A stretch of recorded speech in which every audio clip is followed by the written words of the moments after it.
The deadly consequences of online pranks. What may seem like a harmless joke in the digital world can have catastrophic real-life repercussions. One reckless call led to an innocent man's death and devastated an entire family. The fragile line between virtual and reality. This case shows how conflicts and pranks originating in the online gaming community can spill into real life, with tragic outcomes. Wichita, Kansas. A city known for its friendly people and peaceful streets. Under a sky full of stars, the city slept. But something sinister was about to unfold, a tragedy that would shatter the quiet illusion. It's about the life of Andrew Finch, a victim of a senseless act. Join us as we delve into a story that shocked a nation. Andrew Finch was a simple man, a man who cherished his family above all else. He was a loving father of two, his laughter echoing through their home, a devoted son, a reliable brother, a true friend. Those who knew him best remember his warmth and kindness. His life, though ordinary, was filled with extraordinary love.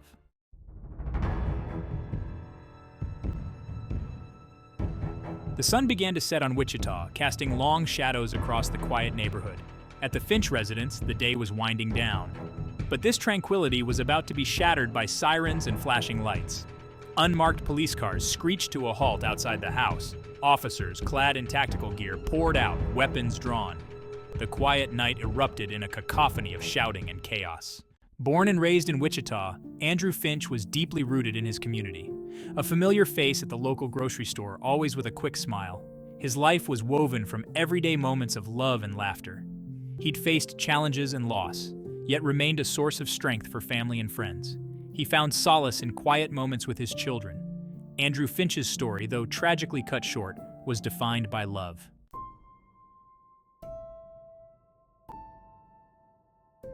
Please like the video and subscribe to the channel. The weight of grief descended upon the Finch family like a suffocating shroud. Andrew's mother, her face etched with pain, struggled to comprehend the loss of her son. Her heart shattered into a million pieces. His sister, her voice raw with unshed tears, grappled with the injustice of it all, the senselessness of a life taken too soon. His children, too young to fully grasp the finality of death, felt the gaping hole left by their father's absence. The echo of his laughter in the hallway, the warmth of his embrace, the comforting weight of his hand in theirs, all gone, replaced by a silence that screamed louder than any storm. The community, too, reeled from the shock. Andrew's death sent ripples of grief and outrage through the city of Wichita. Neighbors, friends, and even strangers struggled to come to terms with the tragedy that had unfolded on their doorstep. Candlelight vigils illuminated the night, casting flickering shadows of remembrance on faces marked with sorrow and disbelief. The pain of Andrew's loss extended far beyond the borders of Wichita, sparking nationwide conversations about the devastating consequences of online harassment, the urgent need for responsible gaming communities, and the critical importance of police training and accountability.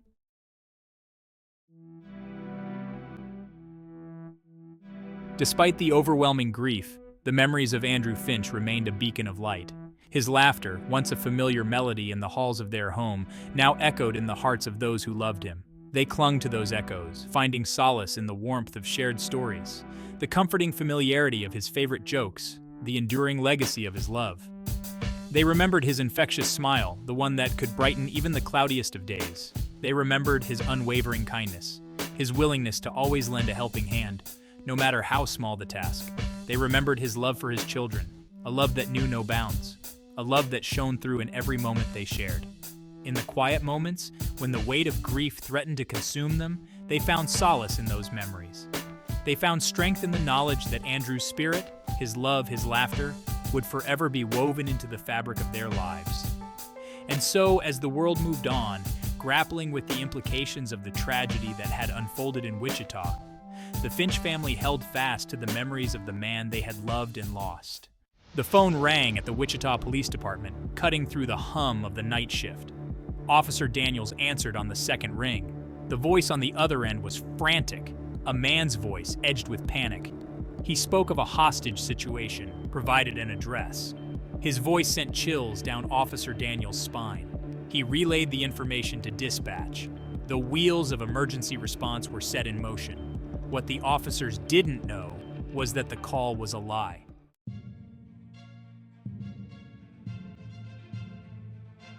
The first police car arrived at the Finch residence, its headlights cutting through the darkness, casting an eerie glow on the quiet street. More cars followed in quick succession, their sirens wailing, breaking the stillness of the night. Neighbors, startled from their sleep, peered cautiously from behind curtains, their faces etched with a mixture of curiosity and fear. Inside the house, Andrew Finch had just settled down after a long day. He was looking forward to a quiet evening, maybe catching a game on TV, spending some quality time with his family. The sudden blare of sirens outside the flashing lights that painted the walls of his living room in a kaleidoscope of red and blue startled him. He got up from the couch, walked toward the front door, curiosity getting the better of him. He had no idea why the police would be at his house. He was a law-abiding citizen, a family man. He had nothing to hide. As he reached for the doorknob, Andrew heard the amplified voice of an officer booming from outside. "Come out with your hands up, slowly!" the voice commanded. Confusion washed over Andrew. What was happening?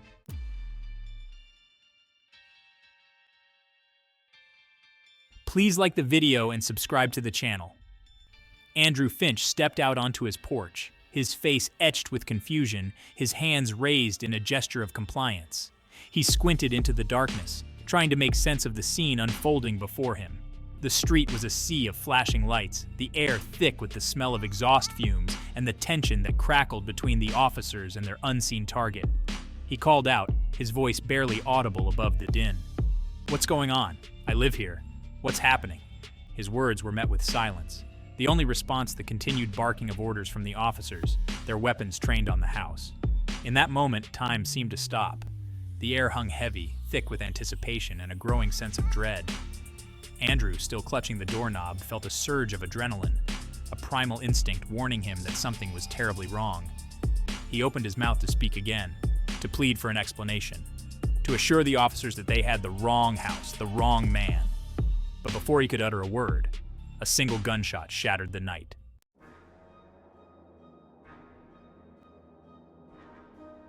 The sound of the gunshot reverberated through the quiet neighborhood, a deafening roar that seemed to suck the air from the night.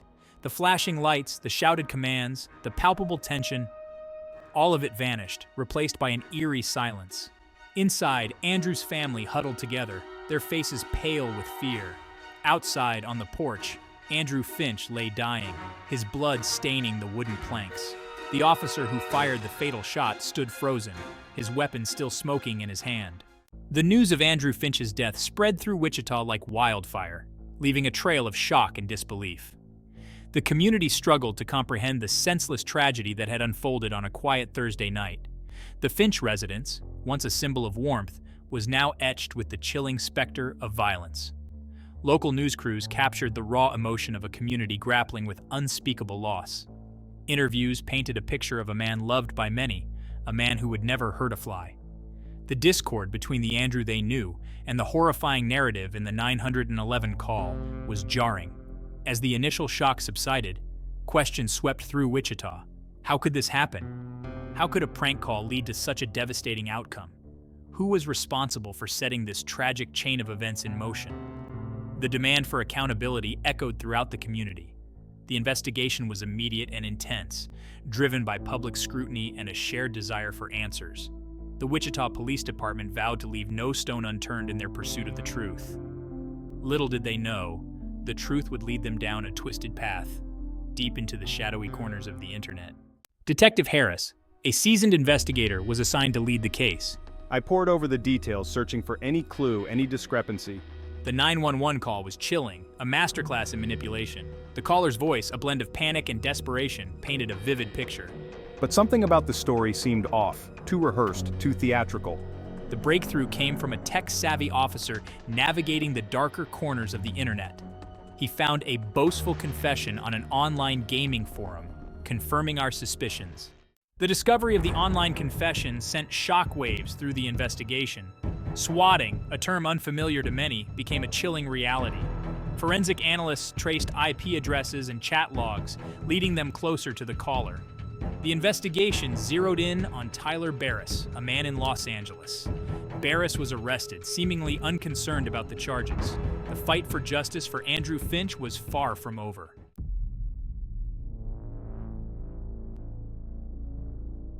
The tragic death of Andrew Finch brought the chilling phenomenon of swatting into the harsh glare of the national spotlight. Swatting, at its core, is a malicious prank that weaponizes emergency response systems. The perpetrator, often hiding behind the anonymity of the internet, makes a false report to law enforcement, typically a 911 call, claiming that a violent crime is in progress at a specific location. The goal is to elicit a swift and overwhelming response from SWAT teams or other heavily armed tactical units, often resulting in a terrifying and potentially dangerous situation for the unsuspecting occupants of the targeted address. The origins of swatting can be traced back to the early days of online gaming, where rivalries and trash talk often spilled over from the virtual world into the real world. As the internet grew, so too did the reach and potential impact of swatting. What was once a relatively isolated problem within the gaming community began to spread to other online spaces, targeting celebrities, journalists, politicians, and even ordinary individuals who had become the target of online harassment campaigns. The anonymity provided by the internet emboldened perpetrators, giving them a false sense of security and making it difficult for law enforcement to track them down.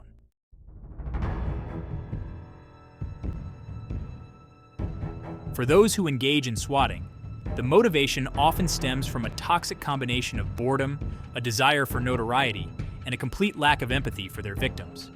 The internet provides a fertile breeding ground for this type of behavior. Online forums and chat rooms dedicated to swatting and other forms of cyber harassment provide a platform for individuals to share tips, techniques, and even boast about their exploits.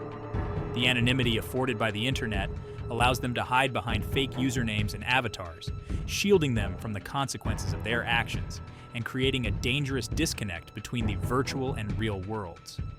The rise of social media has only amplified the potential reach and impact of swatting.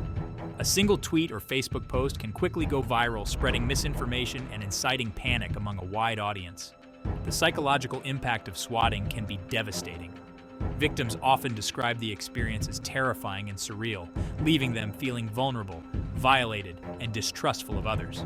The trauma of having their homes invaded by heavily armed officers, the fear that they or their loved ones might be injured or killed, can have long-lasting effects on their mental and emotional well-being. The tragic case of Andrew Finch served as a stark reminder that swatting is not a victimless crime. Lawmakers and law enforcement began to take swatting more seriously. New laws increased penalties for false reports to emergency services. Police departments implemented new training protocols. The tech industry developed new technologies to track down perpetrators. Social media platforms implemented stricter policies against harassment.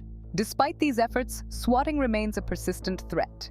The anonymity of the internet makes it difficult to eradicate this dangerous prank.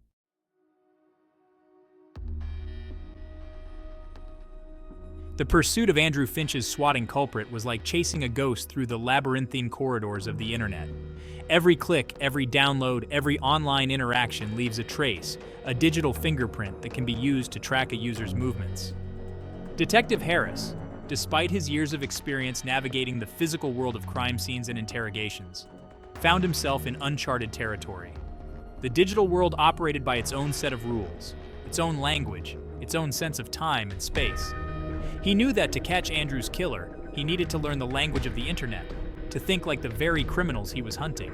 He immersed himself in the world of online gaming forums, chat logs, and social media platforms, seeking any scrap of information that could lead him to the person behind the fateful call. He learned about the culture of swatting, the twisted sense of humor, the callous disregard for human life that fueled this dangerous trend. He discovered that swatters often left behind a trail of digital breadcrumbs, boasting about their exploits in online forums, taunting their victims, and reveling in the chaos they had unleashed. These digital fingerprints, though seemingly insignificant on their own, could be pieced together to create a damning portrait of the perpetrator.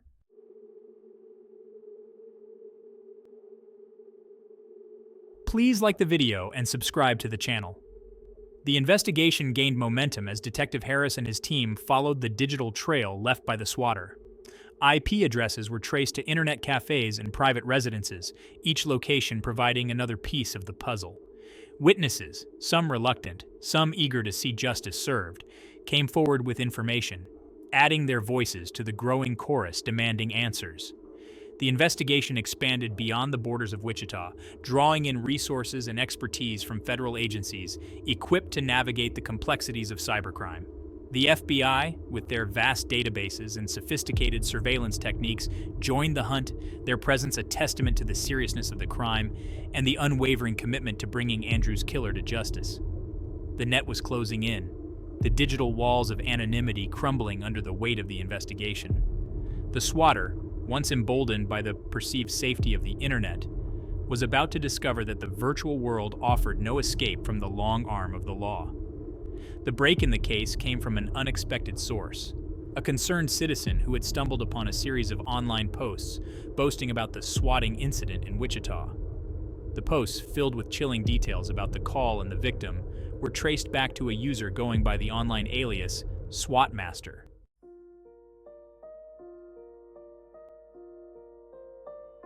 The true identity of SWATmaster was quickly uncovered. Tyler Raj Barris, a 25-year-old resident of Los Angeles, California. Armed with a warrant, law enforcement officers descended upon Barris's residence, taking him into custody without incident. The arrest, captured on body camera footage, showed a stunned and subdued Barris. The news of Barris's arrest sent shockwaves through the gaming community and beyond. But for the family and friends of Andrew Finch, the arrest offered little solace. The courtroom was a sterile, unforgiving space, thick with anticipation and unspoken grief. Tyler Barris, in an orange jumpsuit, sat before the judge, indifferent to the weight of his actions. The victim impact statements were heart-wrenching, each word a testament to their loss. Andrew Finch's mother spoke of a son who was the heart of their family. The judge listened intently, his face etched with sadness and frustration. He handed down the sentence, 20 years, a stark reminder of life's preciousness. For Andrew Finch's family, there would be no parole from their grief. The tragic death of Andrew Finch sent shockwaves far beyond Wichita, igniting a national conversation about the dangers of swatting and the proliferation of online harassment.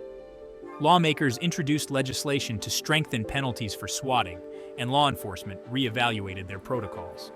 The gaming community urged its members to speak out against harassment and hold each other accountable. The tech industry implemented new policies to remove harmful content, a testament to the power of tragedy to spark change. Andrew Finch, who loved his children and brought laughter to his friends, deserved to be remembered for the life he lived and the love he shared. His story demands to be told, to honor his memory, and inspire us to strive for a world where such acts of violence are no longer tolerated. Please like the video and subscribe to the channel.